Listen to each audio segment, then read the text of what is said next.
This is St. James's Palace in London. And more than just look at it, let's go inside.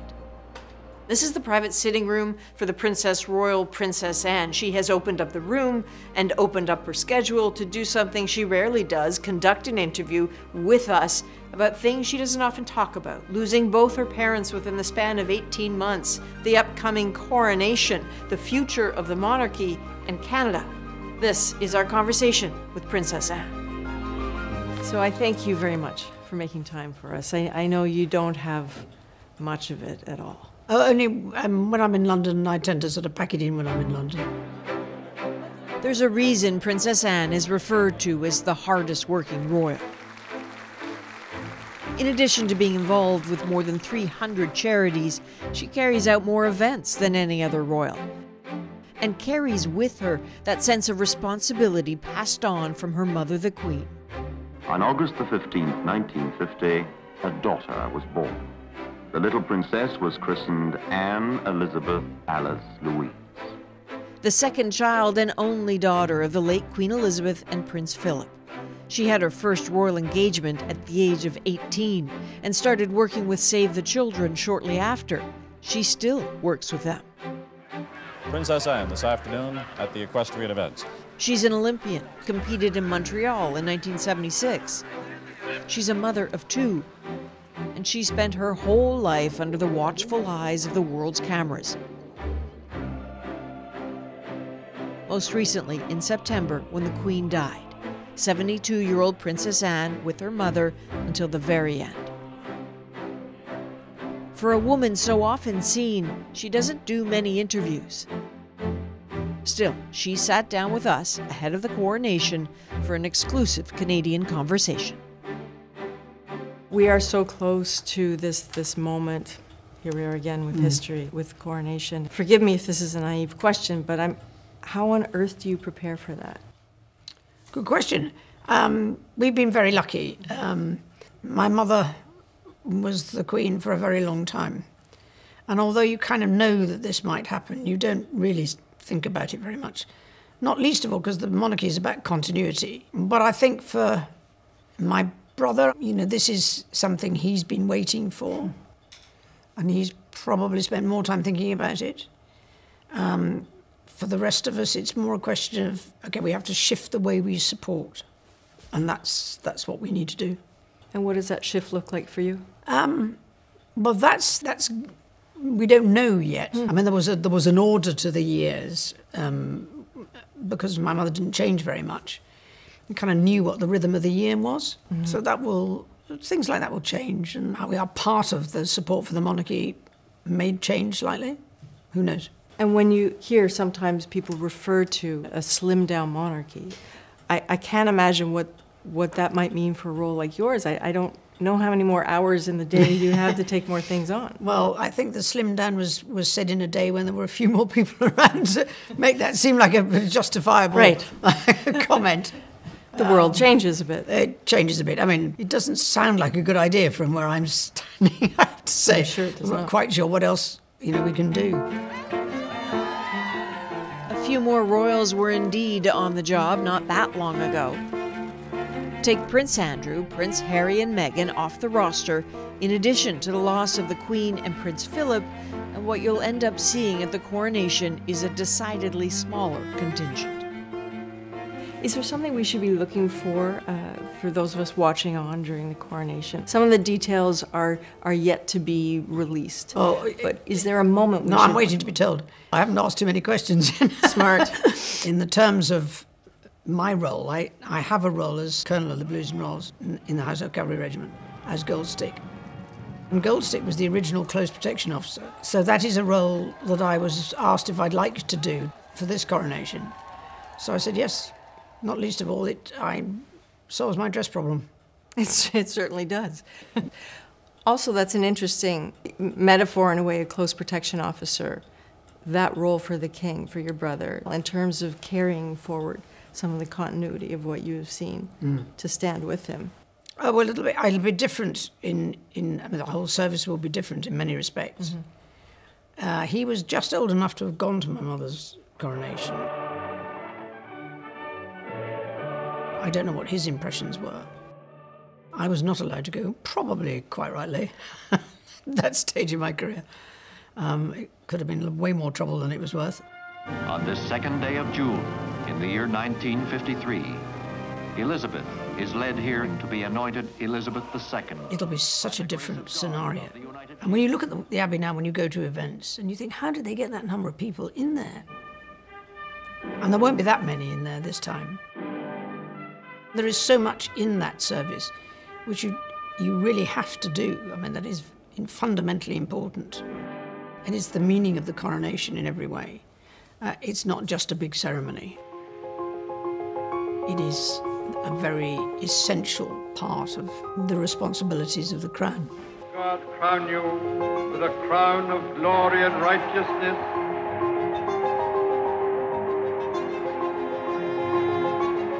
I realize you weren't there. We've seen the pictures of that tiny curly blonde head over the balcony. I don't know if your memories are formed from seeing images or if you actually have... It is a problem. You don't quite know whether you're remembering actual memories or whether they're so prompted by photographs that that's what you think you remember. Right. So no, I don't have many memories, apart from sort of the group of youngsters who were left behind. I suspect there was an argument about who got the rocking horse, but that's... I wonder who won that one. Key moment in the day. But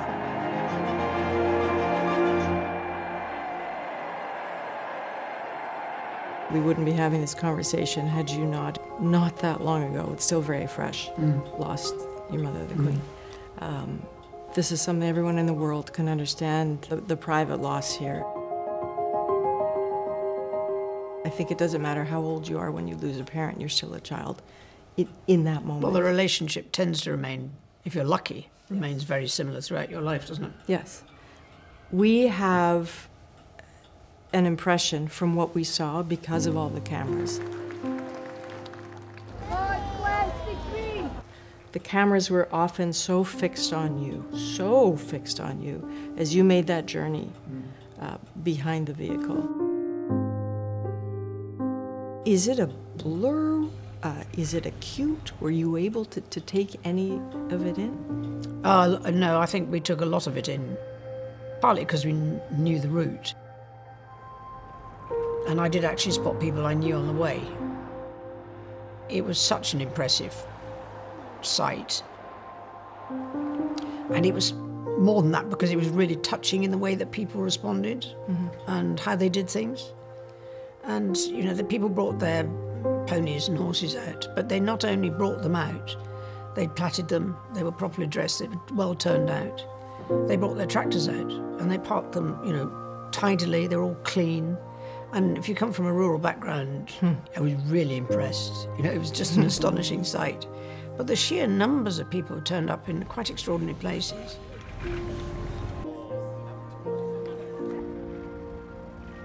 You were never going to miss that and the atmosphere that it created. Leaving Balmoral was never easy, but then it never has been. I mean, that was just as bad when I was leaving as a child. Why?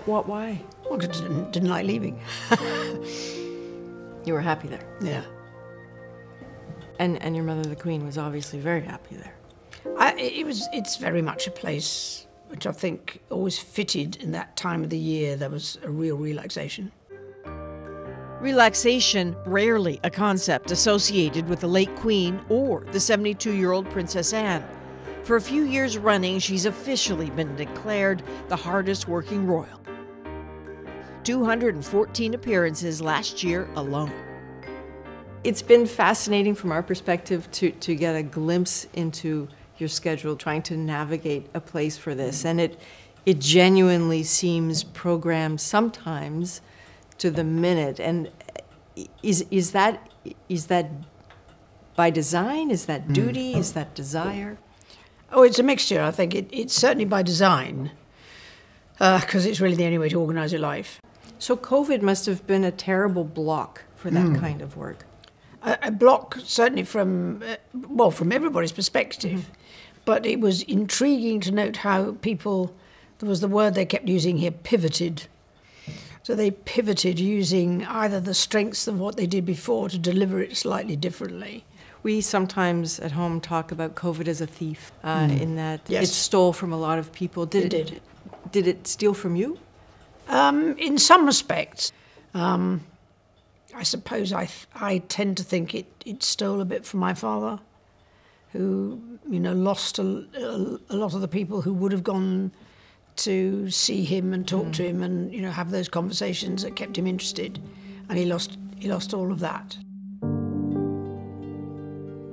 I'm sure there are lots of families that will tell you the same thing, that for the older generation, losing those contacts, the ability to, online didn't do it for everybody. I mean, I'm sorry to bring it up, but I think of that image of your mother, the Queen, by herself. Yes, at in the that funeral. moment. Yeah. That was a thievery. Yeah, you're quite right. And then, in some ways, I'm glad we didn't see that at that moment. And then when you see the photograph, it's much worse somehow. And you saw more of that than we did, accompanying the coffin.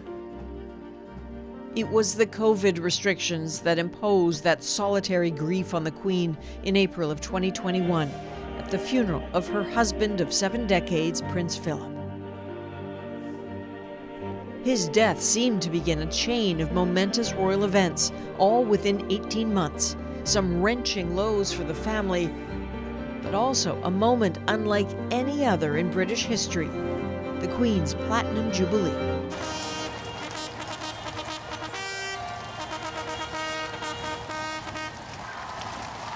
The feeling was extraordinary. It was loud, it was raucous.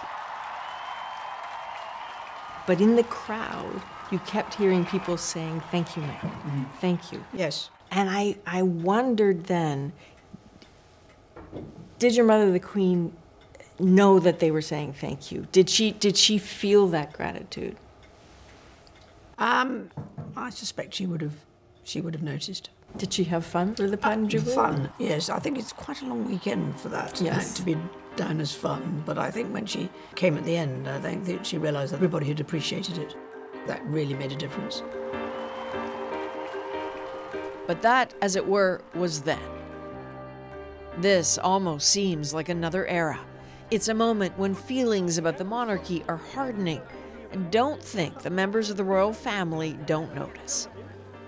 When we come back, Are there conversations about relevance? There will be everywhere. It's not a conversation that I would necessarily have. I think it's perfectly true that it is a moment where you need to have that discussion.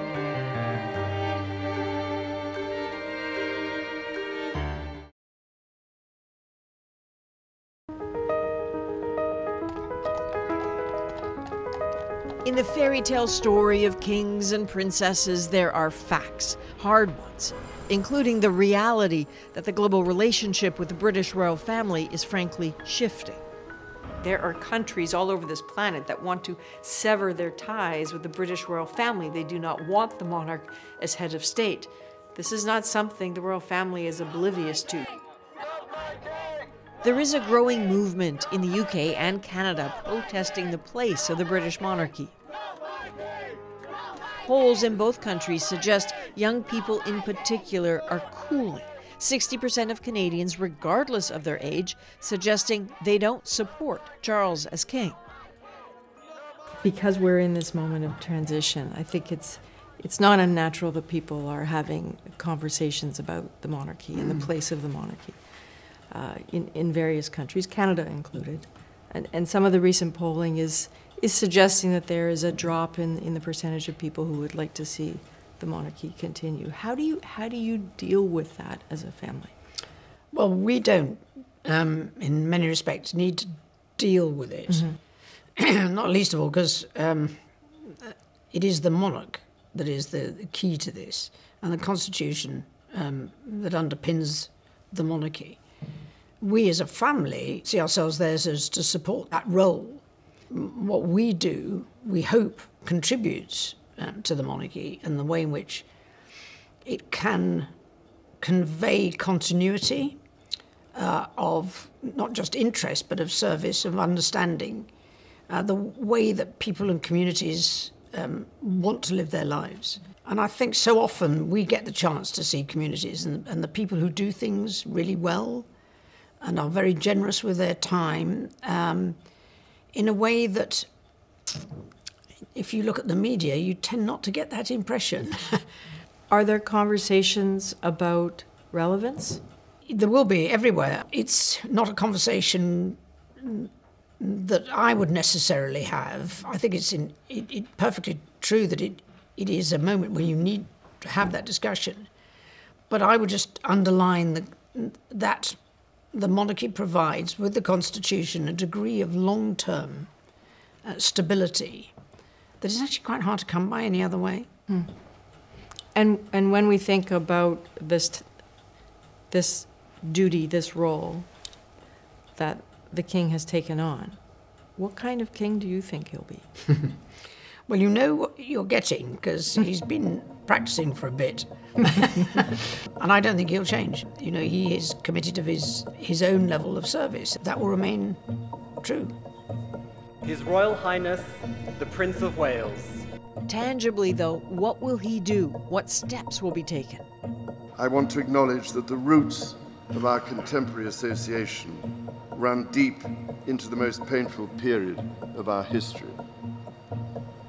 I cannot describe the depths of my personal sorrow at the suffering of so many, as I continue to deepen my own understanding of slavery's enduring impact. There are some indications he is conscious of the wrongs in ways the royal family haven't seemed to express before. The king making a move after weeks of searing coverage in the UK about the monarchy's ties to slavery. Hardly a new subject, but the response from the palace was new. Buckingham Palace says it's cooperating with an independent study into the links between the British monarchy and the slave trade in the 17th and 18th centuries. He did something interesting not long ago, offering tacit support to the research into the ties of slavery to the monarchy. He said, absolutely, have a look. Well, you know more than I do, because I rather suspect that was the media's interpretation of that particular deal. What's your sense of it? Who knows who came up with that idea? Is there a different sense? Do you have it's not really a subject of conversation that I would even go down. A historical perspective, which is slightly different, maybe more realistic. And which is? No, the historical perspective, it just goes back a lot further. Mm-hmm. And the modern contexts are very different. Slavery hasn't gone away. Mm-hmm. No, come on. Mm-hmm. Don't be too focused on time scales and periods. History isn't like that. Recognizing the British monarchy's place in colonization, in slavery, will be one thing for the institution, but acting on it, finding a new path forward, that would take generations of work. When we come back, the ultimate insider's view of the state of the monarchy. You don't sound worried about the health or the longevity of the monarchy.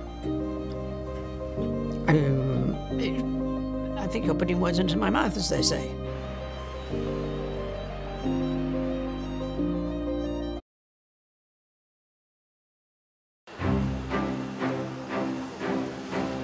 For an institution and family so steeped in tradition, change is coming, regardless of whether they want it. The mood in the UK seems more cautious than celebratory. And then there's Canada. The ties with the royal family are very strong. Princess Anne has visited the country more than 20 times. She is on her way back again. What keeps her coming back? What are her thoughts about the future relationship between Canada and the Crown? A swing through the CBC's archives unearths a treasure trove of royal footage. So many trips over the decades. And it appears that so much effort went into making those trips feel informal. Have a look at this Yellowknife barbecue in 1970. The thick crowds to just watch her eat a hamburger. I get the opportunity to meet many Canadians, and that is what has been such a pleasure. My links to this land and its people run deep. Princess Anne appears seemingly everywhere. In the north, in big cities, and most notably as an Olympian at the Montreal Olympics in 1976. Princess Anne this afternoon at the equestrian events. And gold is Anne's ambition. Every athlete that I've ever spoken with at the Olympics always says that for all the training they do, for everything they know that's about to happen, the Olympics experience changes them. That's probably true, but it's a different competition because it's so often with your own national championships or anything else, you're in and out. Mm-hmm. You come in, you do your competition and you leave. You go to the Olympics, there's more time on your hands, and it's quite a different discipline for some people. And not all of them cope with their training regime in the same way when they've got that kind of time available. So yeah, it does change you a bit because you have to be able to adapt, to be able to cope, I think. Rain overnight in Montreal, very slippery out there. There it is, that's the fall. Your injury or your fall in Montreal, do you remember much of it? No. You really don't? Well, I barely remember starting, and I certainly don't remember finishing, so, and I don't remember the fall. And oddly enough, until I saw the video afterwards, which was really quite interesting. It must have been very strange to see it not having remembered it. It was quite strange. I think the horse did a very good job in staying upright, because although he fell, he didn't roll over, which would have been much more painful. But there was a fence after I got back on again where he put his foot down between the takeoff and the fence itself, and I thought that could have been much nastier. But no, I don't remember. But she's a plucky one, and she's back up again. That memory may not exist, but there are other trips to draw from, decades of handshakes and cookouts and endless photographs. And soon, she'll be back for her first trip to Canada since COVID hit. A short one to honor a long connection with the 8th Canadian Hussars. She became their colonel-in-chief in 1972, has stood by them ever since. She'll be back in New Brunswick for their 175th anniversary in May. And aside from this anniversary, why this trip? Why right now? Well, why this trip is its 175th anniversary, which is no mean achievement. And although it isn't a regular regiment anymore, all of that history is still there. And it reflects an awful lot of the local community.